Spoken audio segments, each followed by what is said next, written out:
বেচা কেনাই নাই, কোনো কাস্টমার নাই, আমরা বসেই থাকি একটু কোনোরকম।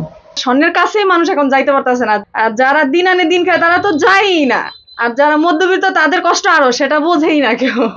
আর এখন যারা ঊর্ধ্ব লেভেলে আছে তাদেরও কষ্ট হচ্ছে, স্বর্ণের বাজার এত পরিমাণ বৃদ্ধি পেয়েছে এই কারণে। আমি এখানে আসছি একটা কানের দুল কেনার জন্য।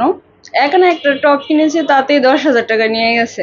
আগে যেমন স্বর্ণের অনেক দাম কম ছিল, কিন্তু এখন যে পরিমাণ দামটা বাড়ছে, এখন এখানে একটা দুল কিনতে যদি 10,000 টাকা লাগে, তাহলে আগে তো অনেক কম ছিল, এখন মানুষের সাধ্যটা অনেক কমে গেছে। এর জন্য তো স্বর্ণের চাহিদাটা মানে বেড়েছে, বাট কিন্তু দামে অনেক। স্বর্ণের যে দাম, এখন কেনাকাটা করতে অনেক কষ্ট হয়ে যাচ্ছে। এখন সরকারের কাছে একটাই দাবি, যেন স্বর্ণের দামটা যেন একটু কমায় দেয়, কারণ আমাদের মতন জনগণের স্বর্ণের জিনিস নিতে এখন অনেক কষ্ট। স্বর্ণের ঊর্ধ্বগতি বাজার, বিশ্ববাজারে তো ঊর্ধ্বগতি স্বর্ণের বাজার, যার জন্য ক্রেতা কমিয়ে গেছে, কিনতেছে না। যে আগে কিন্তু 8 আনা, এখন এখানে 2 আনার মধ্যে একটু আংটি দেন এইরকম। আর ইমিটেশনের উপরই বেশি মানুষটা ঝুঁকছে বেশি।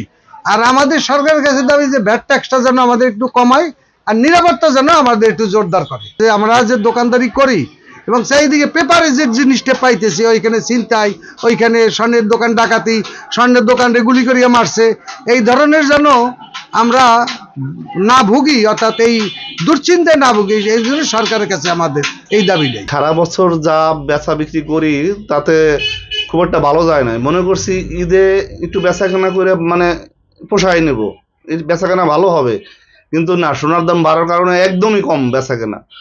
তো সরকারের কাছে এই দাবি যে জেনেক্সে শিফট করো, লাইফকে লিফট করো। ভ্যাট ট্যাক্সটা অন্তত একটু কমায় নিলে আমরা ব্যবসাটা চালাই যেতে পারি। আমাদের অবস্থা খুবই খারাপ। অন্যান্য ব্যবসায়ী যেমন সবাই বেচাকেনা করতে পারে, আমাদের গোল্ডের তো খুব বিলাসিতা ওইভাবে করতে পারে না। সম্পূর্ণ খরচের পরে হচ্ছে গোল্ডটা কিনতে আসে, এত দামের জন্য সবাই কিনতেই পারে না। আমাদের ব্যবসা খুবই খারাপ অবস্থার মধ্যে আমরা আছি আর কি। ঈদে তো কোনো কাস্টমারই নেই, দেখেন সমস্ত দোকানই ফাঁকা, কোনো বেচা কিনা কিচ্ছু নেই। সকাল থেকে পর্যন্ত কোনো সাইড বেটটাই করি নেই, এরকম পরিস্থিতি।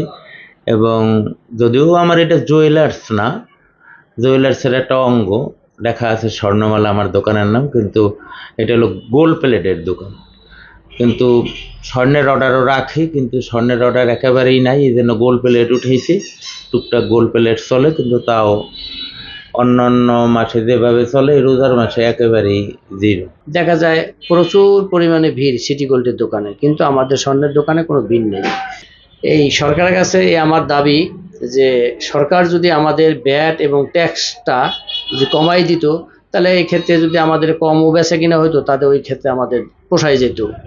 আর এখানে এই স্বর্ণের দাম বাড়ার কারণে আমরা আমাদের শ্রমিক যে আছে তাদের কাজ দিতে পারি না, তারা আমাদের কারখানা থেকে অন্যত্রে চলে যায়, এবং তারা অনেকে রিক্সা চালায়, অটো রিক্সা চালায়, অনেকে দেখা যায় রাজমিস্ত্রি কাজ করে, অনেকে আপনার বিদেশ চলে যায়।